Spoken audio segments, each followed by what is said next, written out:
আজকে আমরা যেটা নিয়ে আলোচনা করব সেটা হচ্ছে সেন্ট্রাল লেদ মেশিন। এটা হচ্ছে একটা সেন্ট্রাল লেদ মেশিন।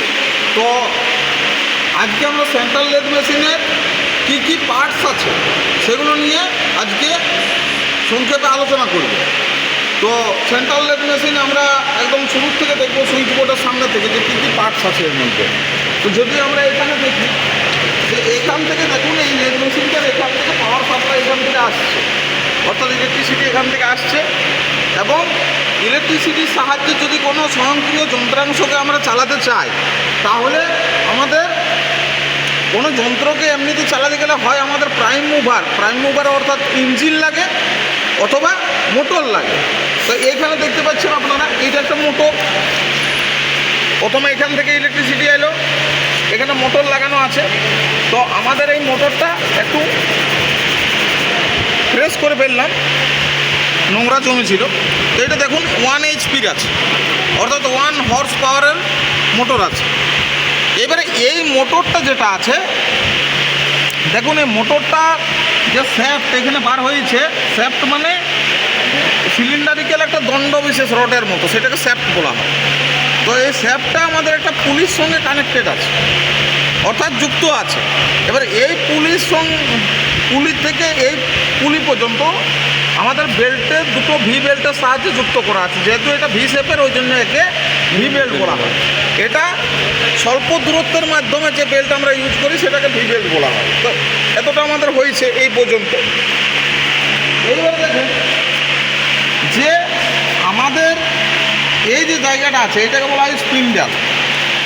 মানে এই যে আমরা এই চাকের যে আমরা সিলিন্ডারিক্যাল ওয়ার্কপিসটাকে হোল্ড করব বা ক্ল্যাম্প করব, সেটা যদি লম্বা ওয়ার্কপিস হয় তাহলে এটার মধ্য দিয়ে এই দিক দিয়ে বেরিয়ে যাবে, স্পিন্ডালের মধ্য দিয়ে। ঠিক আছে, এইবার আপনাদের হয়তো মাথায় প্রশ্ন আসবে যে এইটা কী। তো এইটা দেখুন, আমাদের এই যে এই লেদ মেশিনের এই জায়গাটাকে হেড স্টক বলা হয়। এটাকে হেড স্টক বলা হয়। তো হেড স্টকের ভিতরে এই গিয়ারের যে মেকানিজমগুলো আছে, মানে এই ছোটো গিয়ারটাকে পিনিয়ন বলা হয়, বড়োটাকে গিয়ার বলা হয়। হ্যাঁ, সবই গিয়ার, কিন্তু ছোটো যে গিয়ারের মধ্যে যেটা সাইজে ছোটো সেটাকে পিনিয়ন বলা হয়, আর বড়োটাকে গিয়ার বলা হয়। তো এই গিয়ারের যে অ্যারেঞ্জমেন্টটা চলার জন্য যেমন আমাদের বিভিন্ন যানবাহনে বা মেশিনে থাকে, তার ভিতরে একটা গিয়ারের স্পিডটা ইনক্রিজ আর ডিক্রিজ করার জন্য, অর্থাৎ বৃদ্ধি বা হ্রাস করার জন্য কিছু ভিতরে গিয়ারের সেটিং থাকে। তো সেই গিয়ারের সেটিংটা যখন একে অপরের সঙ্গে এই কাজ করতে করতে ঘোরে, তখন গরম হয়, এবং গরম হলে আমাদের একটা লুব্রিকেশন করার জন্য অয়েলের প্রয়োজন হয়। ঠিক আছে, অর্থাৎ তেলের প্রয়োজন হয়। সেই তেলটা এখান থেকে ঢালা হয়। ঠিক আছে, এইবারে আমাদের এগুলো হলো। এইবার আমরা এইদিকে চলে আসছি। এই যেটা আছে এটাকে বলা হয় লিভার বা ক্লাচ বলা হয়। ঠিক আছে, এইটা আমরা যখনই এইদিকে বা এইদিকে ঘোরাবো তখন আমাদের মেশিনটি স্টার্ট হয়ে যাবে। ঠিক আছে, এইবার দেখুন আপনারা যে হেড স্টকের মধ্যে এরকম আমাদের কয়েকটা চার্ট আছে, অর্থাৎ তালিকা।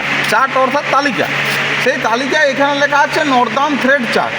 মানে আমরা থ্রেড কাটার সময় যদি আমাদের এইটা দেখতে পাচ্ছেন, এই লিভারটা যদি এইরকম দিকে ঘুরিয়ে দিই মাথাটা, এখন মাথাটা কেমন করা আছে, এরকম করা আছে, আছে কি না? এবার যদি এই দিকে ঘুরিয়ে দিই তখন এই উপরেরগুলো আমাদের নিম্নলিখিত সংখ্যাগুলো নিতে পারবে। সেটা ইঞ্চিতে দেওয়া আছে একটা, আর একটা মিলিমিটারে দেওয়া আছে। তাহলে এইদিকে মাথাটা থাকলে ইঞ্চিতে থাকলে উপরেরটা, মিলিমিটারে থাকলে নিচেরটা। আবার মাথাটাকে যদি এইদিকে ঘোরানো থাকে, যেমন এইটা ঘোরানো আছে, তখন আমাদের এই ঘরগুলো কাজে লাগবে।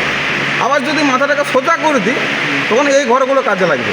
এবারে 1, 2, 3, 4 থেকে 9 পর্যন্ত এইটা কি, এইটা হচ্ছে এই লিভারটা। মানে যখন আমরা ধরুন এইটা তো সেটিং করি, এটা যদি সেটিং করি তাহলে আমাদের যখন আমরা একে যদি রাখি তাহলে আমাদের ইঞ্চিতে 30টা থ্রেড কাটবে, আর mm-এ 1 mm করে পিচ হবে। তখন এইটাকে কী করবো, একে নিয়ে আসবো। এই যে এখন আছে কত, 9-এ আছে, তো দেখতে পাচ্ছেন। এবার যখন থ্রেড কাটবো তখন ওটা আমি করে দেখাবো যে কীভাবে করতে হয়।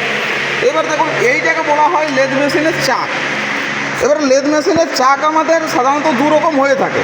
একটা থ্রিজো চাক, যাকে আমরা বলি ইউনিভার্সাল চাক, যেটা ড্রিল চাকের মতো থাকে, যে একটা জকে টাইট করলে বা লুজ করলে আমাদের একটাকে টাইট করলে 3টে একসঙ্গে টাইট হয়, একটাকে লুজ করলে একসঙ্গে 3টি লুজ হয়। তো এখানে আছে আমাদের 1 2 3 4 অর্থাৎ 4টা জো আছে, মানে এটাকে বলবো আমরা 4 জো চাক। এবার এই যে 4 জো চাকের আরেকটা নাম আছে ইন্ডিপেন্ডেন্ট চাক, মানে কারোর উপর নির্ভর করে না, প্রত্যেকটাকে আলাদা আলাদা টাইট বা লুজ করতে হয় সেন্টার করার সময়। এবার দেখুন এই যে বড়টা আছে এটাকে বলা হয় লেদ বেড। তো লেদ বেড আমাদের 4 প্রকারের হয়। তো আমাদের এখানে যে লেদ বেডটা আছে সেটা কী টাইপের লেদ বেড আমরা দেখে নেবো। এইখানটা দেখুন চ্যাপটা আছে ফ্ল্যাট আর এইখানে আছে ভি, তাহলে আমাদের এটা কম্বাইন্ড লেদ বেড, মানে ফ্ল্যাট আর ভি এর সমন্বয়, অর্থাৎ কম্বাইন্ড লেদ বেড, ঠিক আছে। এইবারে দেখুন এই লেদ বেডটার উপরে আমাদের এখানে একটা জিনিস রাখা আছে, এখানে একটা জিনিস রাখা আছে। তো প্রথমে এইটা বলি, এইটাকে বলা হয় হেড স্টক, যেহেতু হেডের দিকে মাথার দিকে আছে, আর এইটাকে বলা হয় পিছনের দিকে লেজের দিকে আছে, মানে টেল স্টক। এইবার দেখুন এইটা যেটা আছে এইটাকে একসঙ্গে বলা হয় অ্যাপ্রন মেকানিজম, একসঙ্গে বলা হয়। এবারে এইটার উপরে কয়েকটা জিনিস আছে, কয়েকটা পার্টস আছে, অর্থাৎ যেমন এইটা যেটা আছে এই জায়গাটাকে বলা হয়, যেহেতু এখানে কাটিং টুলটা দেখুন এখানে হোল্ড করা আছে, কাটিং টুলটা হোল্ড বা ক্ল্যাম্প করা আছে, তাহলে এইটাকে বলা হয় টুল পোস্ট। কাটিং টুলটাকে এখানে হোল্ড করেছে মানে এটা টুল পোস্ট বলা হয়। আবার আপনারা দেখুন এই যে একটা আছে এটাকে বলা হয় টপ স্লাইড, মানে টুল পোস্টের ডান দিকে যেটা আছে সেটাকে টপ স্লাইড বলা হয়। আবার এই যে দুটো চাকার মতো আকৃতি আছে এইটাকে বলা হয় বড় চাকাটাকে ক্যারেজ, আর এই ছোটো চাকাটাকে বলা হয় ক্রস স্লাইড। ক্যারি থেকে ক্যারেজ শব্দটা এসছে। ক্যারি মানে বহন করা, ক্যারেজ মানে এই যে পুরো অ্যাপ্রন মেকানিজমটা আছে এইটাকে একসঙ্গে দেখুন, আমরা এইটাকে চালালে এইদিকে বাঁ দিকে যাচ্ছে, আবার এইদিকে ঘুরালে ডান দিকে আসছে, এই বহন করছে, ওই জন্য একে বলা হয় ক্যারেজ। আবার ধরুন এইটাকে আপনি সামনে অগ্রসর করাবেন বা পিছনে নিয়ে আসবেন, তাহলে স্লাইড হবে, তার জন্য এইটাকে বলা হয় ক্রস স্লাইড। দেখুন আমরা এই যে করছি, এই যে সামনের দিকে অগ্রসর হচ্ছে, আবার এটাকে উল্টো ঘুরালে পিছনের দিকে চলে আসছে ফেরত, তাহলে এটাকে বলা হয় ক্রস স্লাইড। এইবারে এইটাকে বলা হয় এর ভিতরে একটা নাট থাকে, অর্ধেক নাট, ওই জন্য এটাকে হাফ নাট বলা হয়। হাফ নাট এইটা আমাদের কাজে লাগে সাধারণত প্লেন টার্নিং বা থ্রেডিং করার সময় হাফ নাটটা কাজে লাগে। এইবার দেখুন এইখানে কয়েকটা ফাংশন আছে, এইগুলো আমাদের এই ফাংশনটা কি হয়, এটা হয় আমাদের মূলত যখন অটোমেটিক আমরা কাজ করব, ম্যানুয়াল না করে অটোমেটিক করব, তখন এইটা আছে সারফেসিং, মানে এইটা ফেসিং করার জন্য ব্যবহার করা হয়, আর এইটা আছে স্লাইডিং, মানে অটোমেটিক এইটা আমরা এটাকে না চালিয়েও অটোমেটিক এটা সরে সরে এদিকে যাবে, ঠিক আছে, অটোমেটিকের জন্য এখানে ফাংশন করা আছে। তো এই হলো আমাদের, আর একটা পার্টস বাকি থেকে গেল, এইটা হচ্ছে আমাদের লিড স্ক্রু, আর এর নিচে আর একটা রড থাকে যেটা আমাদের লেদ মেশিনগুলোতে নেই আপাতত, ওটাকে ফিড রড বলা হয়, এটাকে বলা হয় লিড স্ক্রু। এই লিড স্ক্রুতে যে থ্রেড কাটা আছে এটা একমি থ্রেড কাটা থাকে, যার অ্যাঙ্গেল হয় 29 ডিগ্রি অর্থাৎ 29 ডিগ্রি। তো আজকের ভিডিও এই পর্যন্তই। এর পরবর্তী ভিডিওতে বিভিন্ন অপারেশন সংক্রান্ত যে পারফর্ম করে আমি আপনাদের সামনে দেখাবো। তো আজকে এই ভিডিও এই পর্যন্তই, ধন্যবাদ।